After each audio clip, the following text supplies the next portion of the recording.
చట్టం నుంచి విముక్తి. అర్హత ఉంటే రకరకాల పత్రాల కోసం వేధించవద్దు. ఆధారాలు చూసి అధికారులే సుమోటోగా చేయాలి. 22A జాబితాలోని భూ సమస్యలపై రెవెన్యూ కసరత్తు.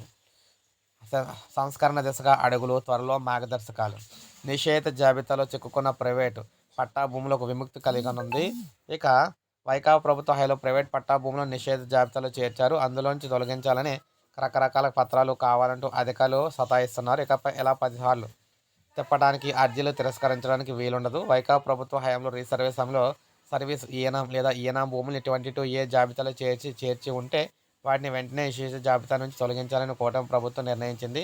రెవెన్యూ ప్రక్షాళనలో భాగంగా 22A భూముల సమస్య పరిష్కారానికి కసరత్తు మొదలైంది. వీటికి సంబంధించిన ప్రభుత్వ త్వరలో మార్గదర్శకాలు విడుదల చేయబోతుంది. చిక్కుముడిలో 1,00,000 ఎకరాలు రెవెన్యూలో రాష్ట్ర వ్యాప్తంగా వెంటాడుతున్న సమస్య 22A లక్షల ఎకరాలు నిషేధ జాబితాలో చేర్చారు. ప్రతి జిల్లాలోనూ 22A బాధితులు ఉన్నారు. కూటమి ప్రభుత్వం రాగానే ఈ సమస్యపై అర్జీలు వెల్లువెత్తాయి. వాటిలో నేటికి 90% పైగా పెండింగ్లో ఉన్నాయి. ఇందులో అధిక శాతం ప్రకాశం, అన్నమయ్య, తిరుపతి, పొట్టి శ్రీరాములు, నెల్లూరు, చిత్తూరు, శ్రీకాకుళం, కృష్ణా జిల్లాల్లో ఉన్నాయి. ఇక 22A నుంచి తొలగించాలంటే మాజీ లేదా ప్రస్తుత సైనికులైతే నిర్దేశిత పత్రాలు అందిస్తే 22A1A నుంచి తొలగించాలి. రాజకీయ బాధితులైతే సంబంధిత పత్రాలు లేదా కలెక్టరేట్లోని అసైన్మెంట్ మాస్టర్ రిజిస్టర్ పరిశీలించాలి. అక్కడ పేరు ఉంటే 22A నుంచి తొలగించాలి.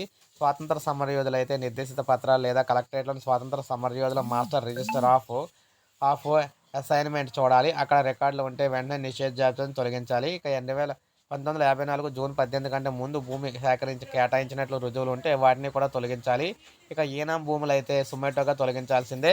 గ్రామ సర్వీస్ ఈనాం భూములు అయితే 1.37 లక్షల ఎకరాల చిక్కుల్లో ఉన్నాయి. వాటికి సంబంధించిన పరిష్కార మార్గాలను ప్రభుత్వం రూపొందిస్తుంది. ఇప్పటికే జారీ చేసిన రైతువారీ పట్టాలు చెల్లుబాటు అవుతాయి. రెవెన్యూ రికార్డులో పట్టదారులు, వారి వారసులు కొనుగోలుదారుని నమోదు చేయాలి.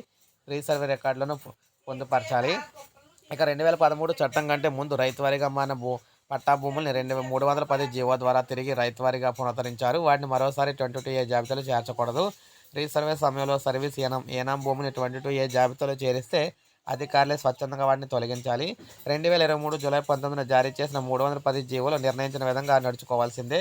ఇక సర్వే నెంబర్లు మొత్తాన్ని కూడా నిషేధ జాబితాలో పెట్టేస్తే ఒక సర్వే నెంబర్లో కొంత విస్తీర్ణంలోని నిషేధ భూములు ఉన్న మొత్తం సర్వే నెంబర్ను జాబితాలో పెట్టేశారు.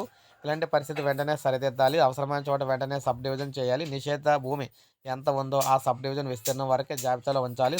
మొత్తం సర్వే నెంబర్ని అయితే పెట్టకూడదు.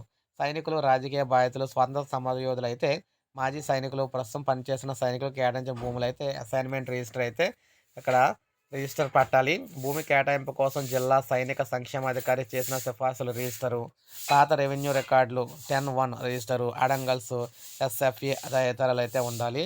అసైన్మెంట్ రిజిస్టర్ డిఆర్ దస్త్రాలు ఉండాలి. రికార్డ్ ఆఫ్ హోల్డింగ్స్, అదేవిధంగా రిజిస్ట్రేషన్ పత్రాలు, 8A రిజిస్ట్రేషన్, సర్వే సబ్ డివిజన్కి సంబంధించినవి, డీకేటీ పట్టాలు, వీటిలో ఏదో ఒకటి ఉంటే చాలు. అనేక పత్రాలు కావాలని చెప్పేసి ఒత్తిడి చేయకూడదు. చుక్కల భూములపై సుమోటోగా చేయాల్సిందే.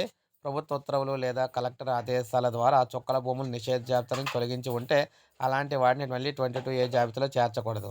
ప్రభుత్వ లేదా కలెక్టర్ ఉత్తర్వులు ఉన్న వాటిని మళ్ళీ 22A జాబితాలో చేరిస్తే అధికారులే సుమోటోగా తొలగించాలి. గతంలో పరిష్కరించిన భూముల్ని రీసర్వే సమయంలో మళ్ళీ చుక్కలు అనాధీన షరతులు గల భూముల పట్టా భూములుగా మార్చి ఉంటే గల నిర్ణయాలు ఆధారంగా వాటిని యథాతథ స్థితిలోకి అయితే తీసుకురావాలి. ఇక ప్రైవేట్ పట్టా భూములకు కూడా ప్రైవేట్ పట్టా భూమిని 22A జాబితాలో చేరిస్తే ఎవరు దరఖాస్తు పెట్టుకున్నా కూడా అధికారులే సుమోటోగా వాటిని నిషేధ జాబితా నుంచి తొలగించాలన్నమాట. సో ఈ విధంగా మొత్తం భూముల సుమోటోగా మొత్తం అన్ని రకాల భూముల సమస్యలకు సంబంధించి పరిష్కారం ఇచ్చేందుకు అయితే మార్గదర్శకాలు అయితే వస్తున్నాయి. సో ఇది అప్డేట్. ఒక లైక్ చేయండి, సబ్స్క్రైబ్ చేసుకోండి. మన ఛానల్ సబ్స్క్రైబ్